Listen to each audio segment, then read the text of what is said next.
ٹھیک ہو گیا.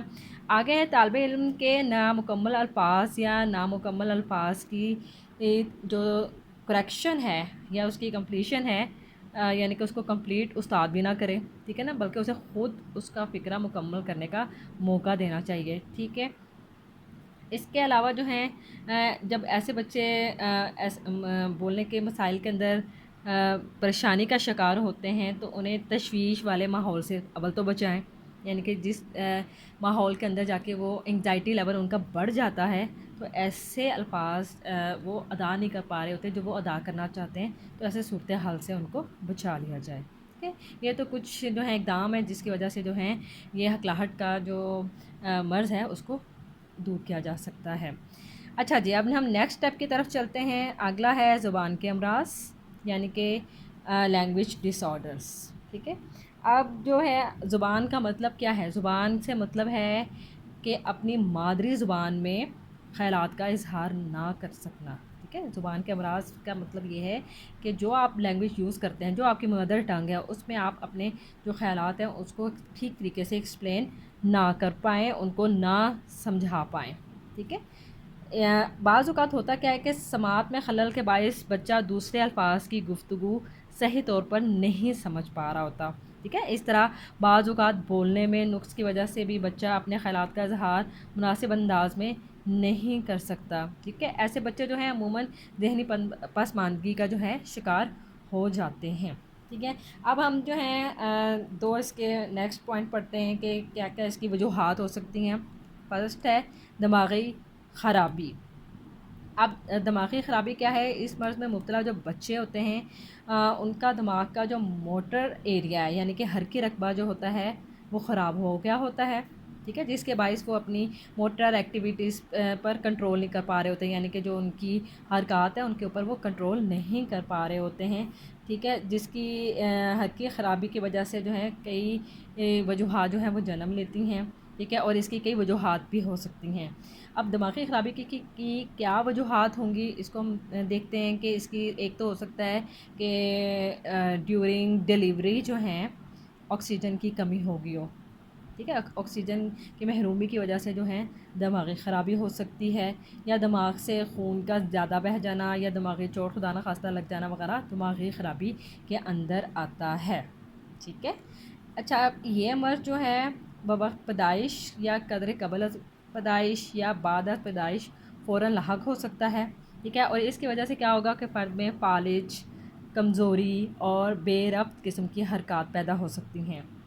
ٹھیک ہے. اب ضروری نہیں ہے کہ ایسے تمام بچے ذہنی پسماندہ بھی ہوں.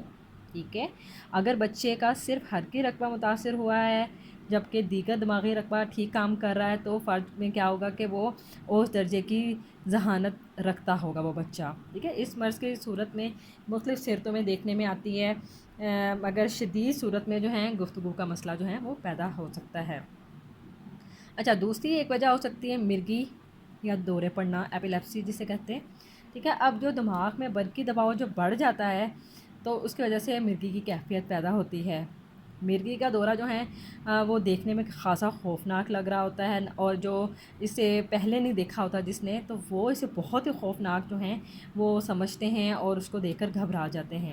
کہ اگر مرگی کے دوروں کی شدت بڑھ جائے تو کیا ہوتا ہے کہ یہ کم وقفوں سے وقوع پذیر ہونا شروع ہو جاتا ہے، یعنی کہ مہینے میں 4 دفعہ ہو جاتا ہے، 6 دفعہ بھی ہو سکتا ہے، یعنی کہ اس کا ڈیوریشن لیول جو ہے وہ کم ہونا شروع ہو جاتا ہے اگر اس پہ قابو نہ پایا جائے. ٹھیک ہے. اور اس سے پھر کیا ہوگا کہ فرد کی لرننگ ایبیلٹیز جو ہیں، یعنی کہ جو آموزشی صلاحیتیں ہیں وہ متاثر ہونے لگتی ہیں. ٹھیک ہو گیا. یہ زبان کے امراض کی وجہ سے یہ دو چیزیں ہو سکتی ہیں. اچھا جی، اب ہم جسمانی معذور جو بچے ہم نے پڑھا ہے، اب ان کے لیے جو ہیں ہم بہتری کے لیے کیا سجیشنز، کیا اسٹریٹجیز یوز کرتے ہیں، کیا اقدامات ہونے چاہیے، ان کو ڈسکس کر لیتے ہیں. سب سے پہلے تو جسمانی معذور بچے کو نارمل سمجھیں. ٹھیک ہے نا. یہ نہ ہو کہ ان کی بات کو امپورٹنس نہ دیں اور ان کو اب نارمل بچوں کی طرح ہی سمجھیں. ٹھیک ہے. جسمانی معذور بچوں پہ ایک تو ترس بالکل نہ کھائیں، بلکہ انہیں نارمل بچوں کی طرح ہی ٹریٹ کریں. ٹھیک ہے. اور جہاں تک ممکن ہو سکے ایسے بچوں کو مختلف امور میں پارٹیسپیشن کروائیں، ان میں شمولیت اختیار کرائیں، ان کی حوصلہ افزائی کریں. اچھا جی، بچے میں موجود جو صلاحیتیں ہوں ان کو اہمیت دیں. ٹھیک ہے، تاکہ انہیں بھی کامیابی کا احساس ہو کہ وہ اہم ہیں. ٹھیک ہے. اب بچے کو ہمیشہ یہ احساس دلائیں کہ آپ کی ہر ضرورت اور مشکل کے اندر آپ اس کے ساتھ موجود ہیں، اس کے ساتھ کھڑے ہیں. ٹھیک ہے. بچے کی ظاہری وجہ قطع کی اکثر و بیش جو ہیں تعریف کرتے رہنا چاہیے، جیسے کہ اس نے اگر بال کٹوا لیے ہیں یا نیا لباس پہن لیا ہے تو اس کی حوصلہ افزائی کریں، اس کو اپریشیٹ کریں. ٹھیک ہے. جسمانی معذور بچہ جب خیر حاضر ہو تو باقی جو بچے ہیں ان کی کاؤنسلنگ اس طریقے سے کریں، انہیں بتائیں کہ یہ جسمانی معذور بچہ ہے، اس کی تفصیلات سمجھائیں. اور ایسا کرنے سے کیا ہوگا کہ باقی کے طالب علم جو ہیں بہتر طور پر اس بچے کو ایکسیپٹ کریں گے. ٹھیک ہے. اس کو مینٹلی طور پہ آپ یعنی کہ تیار کریں باقی بچوں کو. اچھا جی، جسمانی معذور بچے جو ہوتے ہیں وہ اعلیٰ توقعات رکھتے ہیں. ٹھیک ہے. اور یہ بچے جو ہیں اچیومنٹ کے مالک ہو سکتے ہیں، کچھ نہ کچھ حاصل کرنا، کچھ نہ کچھ بننے کی ان کے اندر جو ہے ایبلٹیز ہو سکتی ہیں. ٹھیک ہے. دوسرے بچوں کو انہیں تنگ کرنے سے روکنا چاہیے. ٹھیک ہے. اور ہمارا اسلام بھی جو ہے ہمیں اس چیز کا درس دیتا ہے کہ جسمانی معذور بچوں کا احترام کریں اور ان کو قبول کریں. ٹھیک ہے. ایز اے مسلم بھی ہمیں اس چیز کو یہ چیز کا درس دینا چاہیے. ٹھیک ہے. اوکے جی اسٹوڈنٹس، آئی ہوپ سو جسمانی معذور بچے یعنی کہ فزیکل ڈسیبلڈ چلڈرن کا یہ ٹاپک آپ کو اچھے طریقے سے سمجھ میں آ گیا ہوگا. اگر آپ کو کوئی چیز نہیں سمجھ میں آئی یا آپ پوچھنا چاہتے ہیں تو پلیز اس کو آپ کومنٹ سیکشن میں اس کو ہائی لائٹ کریں، بتائیں.